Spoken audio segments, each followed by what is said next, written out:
सर्दियों की एक उदास सुबह थी। बबली कबूतरी अकेली एक पेड़ की शाख पर बैठी थी। उसका साथी बंटी कबूतर अब इस दुनिया में नहीं रहा। एक खूंखार चील ने उसे उस वक्त मार डाला जब उसने अपने अंडों के लिए जगह ढूंढी थी। हाय रब्बा, तेरा ये कैसा इंसाफ है। मेरा बंटी तो चला गया, अब ये नन्हे अंडे, ये मेरी आखिरी उम्मीद है। कैसे पालूंगी इन्हें इस बेरहम जंगल में, ना खाने का ठिकाना, ना रहने का, और ऊपर से हर तरफ खतरा ही खतरा। ये पेड़ भी अब डराने लगे हैं मुझे। कहीं कोई चील, कोई कालू कौवा आकर इन्हें भी मुझसे छीन न ले। मैं अकेली, बेबस, मजबूर इन अंडों को कैसे बचाऊंगी रब्बा।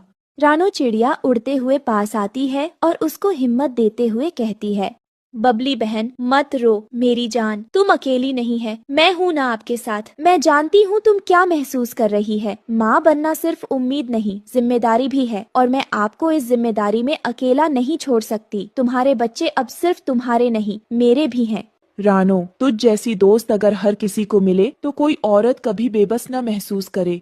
तू घबराओ नहीं, हम मिलकर इन अंडों की हिफाजत करेंगे। ये जंगल जितना बेरहम लगता है उतना नहीं है। अगर साथ हो तो हर तूफान को भी रोका जा सकता है। उसी जंगल के एक कोने में कालू कौवा और गोरी कौवी एक पेड़ पर बैठे कुछ शैतानी सोच रहे थे। अब सुनो मेरी चालाकी की बात। गौरी, बबली कबूतरी अब बिल्कुल अकेली है। उसका वो बंटी कबूतर तो कब का उड़न छू हो गया इस दुनिया से। और तू जानती है ना, वो अब अंडों के साथ बैठी है, बिल्कुल लाचार और डरी हुई। बस थोड़ा इंतजार करो, जब उसके बच्चे निकलने वाले होंगे ना, हम चुपचाप रात को उसके घोंसले पर धावा बोलेंगे और अंडे हमारे।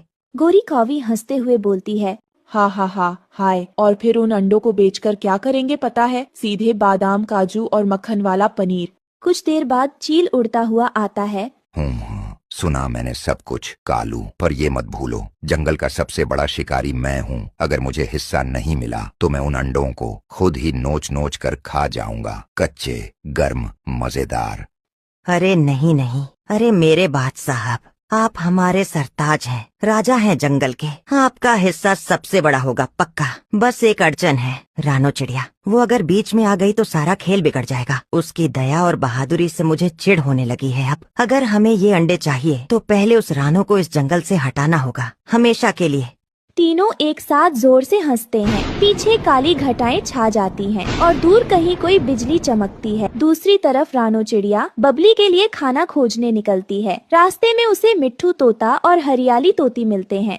हे ऊपर वाले, कुछ तो ऐसा मिले जिससे बबली का पेट भर सके। वो तो बस अंडों के पास बैठी है, खुद भूखी है। अगर मैं कुछ न लाई तो उसके आंसू और बढ़ जाएंगे।